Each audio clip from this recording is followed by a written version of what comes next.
It gives me great pleasure to deliver this opening address on behalf of the Small Business Summit, which is responding directly to the future growth of this important region of Western Sydney.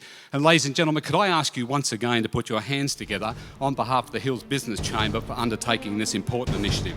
Welcome to the Small Business Summit for Greater Western Sydney. Your MC for today's discussions is Janine Perrett from Sky Business. Janine hosts the Perrett Report, which airs Monday to Thursday evenings exclusively on Sky News Business, and is one of the most experienced business journalists in Australian media, with a career that spans 30 years. Our first panel includes Shadow Parliamentary Secretary for Small Business and Fair Competition, Senator Scott Ryan, the Labor Member for Parramatta, Julie Owens, New South Wales Business Chamber, Western Sydney Director, David Borger, Western Sydney Regional Organisation of Council's CEO, Kerry Bartlett, Regional Development Australia Sydney Executive Officer Bob Germain, and Federal Member for Mitchell, Alex Hawke. Our first topic is government plans for growth in Greater Western Sydney.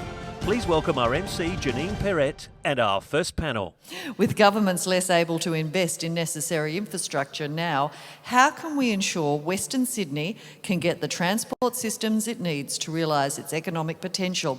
And how can we assure projects like a second Sydney Airport and the Parramatta Light Rail Network do actually go ahead? It's great to see what's already happening in terms of infrastructure, but there's an enormous amount still needs to be done. One of the biggest problems is the focus still on moving people from west to east, rather than moving people across Western Sydney, north-south, across regional connections are desperately needed. But it doesn't matter how much we spend on infrastructure, if we don't create more jobs in Western Sydney, we have to generate more jobs in Western Sydney to meet the growing population in Western Sydney. In 20 years, there'll be 2.9 million people living in Western Sydney. For those people, we'll need, on current figures, 1.4 million jobs. We're about 300,000 short in the target on that, even if we reach the target. So there needs to be a whole suite of measures to generate more jobs where people live, rather than just moving people from where they live to the east to where the jobs are. Our second panel includes Adjunct Professor and host of the GWS Roundtable, Jim Taggart, Managing Director of Sydney's new Wet and Wild theme park, Chris Warhurst, Executive Chairman of the Western Sydney Wanderers Football Club, Lyle Gorman, from Deloitte Private, Glenn Sanford, Director Policy and Advocacy for New South Wales Business Chamber, Paul Alton, and Council of Small Business Australia Small Business Ambassador of the Year, Brad Krauskopf. Our second topic is overcoming the obstacles to success for businesses in Greater Western Sydney. Please welcome our next panel. Developing the profile of Western Sydney, particularly internationally, we know how important it is within Australia, within Sydney, even within Australia perhaps, but what about lifting the profile of the region to promote it as a destination for foreign investment and tourism, and to supply knowledge-based services for the growing markets of Asia? I do think we can profile the Western Sydney region dramatically, particularly across Asia, which I think is our nearest trading partner and a logical sort of trading region.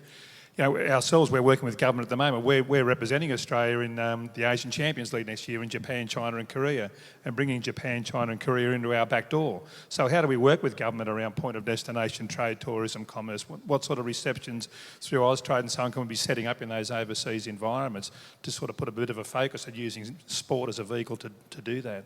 So I think there is tremendous opportunity through professional sport, and uniquely and ironically in this case our club, in the next 6 months. Our last panel includes Commissioner for Small Business, Yasmin King, Dean of the School of Business, University of Western Sydney, Professor Clive Smallman, General Manager of Hillsong Church Australia, George Agajanian, CEO at Business Enterprise Centres Australia, Jackie Zielinski, Parliamentary Secretary for Small Business, Bernie Ripple, and Hillshire Council Mayor, Councillor Dr Michelle Byrne. Our third topic looks at the forms of support available for small businesses in Greater Western Sydney. Please welcome our third panel. Now, what forms of support are existing out there now for small business in Western Sydney from the different levels of government? The federal government, the Commonwealth, has services in the area of red tape reduction, trying to minimise the burden that small businesses have in terms of meeting their obligations. And there's also a range of things that we do to improve cash flow.